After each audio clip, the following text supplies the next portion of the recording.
তেলের ট্যাঙ্কে এখন শুধু তেল রাখলেই হবে না, একটু কম্পিটিশনের জায়গাও রাখতে হবে। কারণ দেশের তেলের বাজারে সরকারের পাশাপাশি ঢুকতে যাচ্ছে প্রাইভেট কোম্পানিগুলো।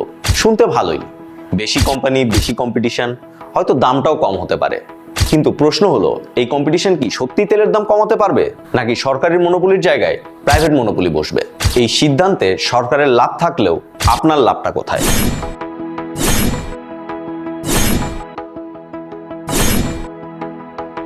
বর্তমানে বাংলাদেশের পেট্রোলিয়াম প্রোডাক্ট আমদানির বড় দায়িত্ব বাংলাদেশ পেট্রোলিয়াম কর্পোরেশন বা বিপিসি এর হাতে।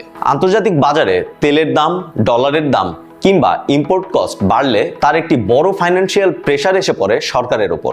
2026 সালেও ফুয়েল ও এলএনজি ইম্পোর্ট সাবসিডি নিয়ে সরকারের উপর বড় চাপ তৈরি হয়েছে। তাই সরকার এখন প্রাইভেট কোম্পানিগুলোকে refined petroleum import, storage, transportation, distribution এবং মার্কেটিং এর সুযোগ দেওয়ার জন্য পলিসি তৈরির উদ্যোগ নিয়েছে। সহজ কথায় সরকার বলছে, এত রিস্ক আমি একা কেন নেব? ইকোনমিক্স থিওরিও কিন্তু একই কথা বলছে।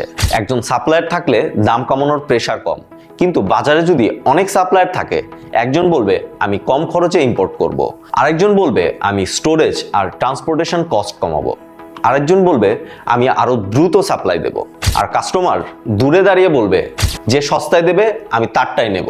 এই যে কাস্টমার পাওয়ার লড়াই, এটাই কম্পিটিশনের মূল কথা। আর এর সুফল ভারতের মতো দেশেও দেখা গেছে। ভারত পেট্রোল ডিজেল প্রাইসিং এর ক্ষেত্রে মার্কেট বেস প্রাইসিং এর দিকে যাওয়ার পর প্রাইভেট কোম্পানিগুলো যেমন রিলায়েন্স, নায়ারা এনার্জি এর মতো কোম্পানি স্টেট ওন অয়েল কোম্পানিজের পাশাপাশি প্রতিযোগিতা করার সুযোগ পেয়েছে। ফলে ফুয়েল রিটেল মার্কেটে কনজিউমারের সামনে আরো বেশি বিকল্প তৈরি হয়েছে। আর তাত্ত্বিকভাবে এই কম্পিটিশন কোম্পানিগুলোকে খরচ কমাতে ও এফিসিয়েন্সি বাড়াতে বাধ্য করে। মানে কাস্টমার ধরতে সবাইকে এফিশিয়েন্ট হইতেই হবে। প্রাইভেট কোম্পানিগুলো নিজের ক্যাপিটাল দিয়ে ইনফ্রাস্ট্রাকচার তৈরি করলেও সরকার ইনভেস্টমেন্ট বার্ডেন কমাতে পারে। তাই থিওরি অনুযায়ী কম্পিটিশন বাড়লে এফিসিয়েন্সি বাড়বে এবং বেটার প্রাইজের একটি সম্ভাবনা তৈরি হবে। কিন্তু এখানে বাংলাদেশের জন্য একটা ছোট্ট কিন্তু আছে। প্রাইভেট কোম্পানি আসা আর কম্পিটিশন তৈরি হওয়া এক জিনিস নয়। ধরুন 10টা কোম্পানি মার্কেটে ঢুকলো, কয়েক বছর পর দেখা গেল 3-4টা বড় গ্রুপ বাজারের সিংহভাগই নিয়ন্ত্রণ করছে। তখন বিপিসি এর মনোপলি গেল ঠিকই, কিন্তু তৈরি হলো প্রাইভেট অলিগোপলি। আর তারা যদি নিজেদের মধ্যে বসে ডিসিশন নেয়, ভাই দামটা সবাই একই রাখি, তখন কনজিউমার বলবে কম্পিটিশনে মাইলেজটা একটু কম পাচ্ছি। এটাই সিন্ডিকেটের ঝুঁকি।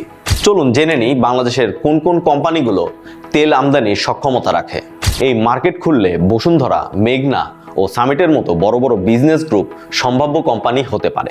ইতিমধ্যে বসুন্ধরার কাছে পেট্রোলিয়াম রিফাইনিং ও প্রসেসিং ইনফ্রাস্ট্রাকচার আছে। সামিটের আছে এনার্জি ইনফ্রাস্ট্রাকচার, এলএনজি টার্মিনাল ও লজিস্টিক্স। মেঘনা গ্রুপের রয়েছে বড় ইন্ডাস্ট্রিয়াল ও ডিস্ট্রিবিউশন নেটওয়ার্ক। অর্থাৎ প্লেয়ার তো রয়েছে, কিন্তু রেফারিটা হবে কে?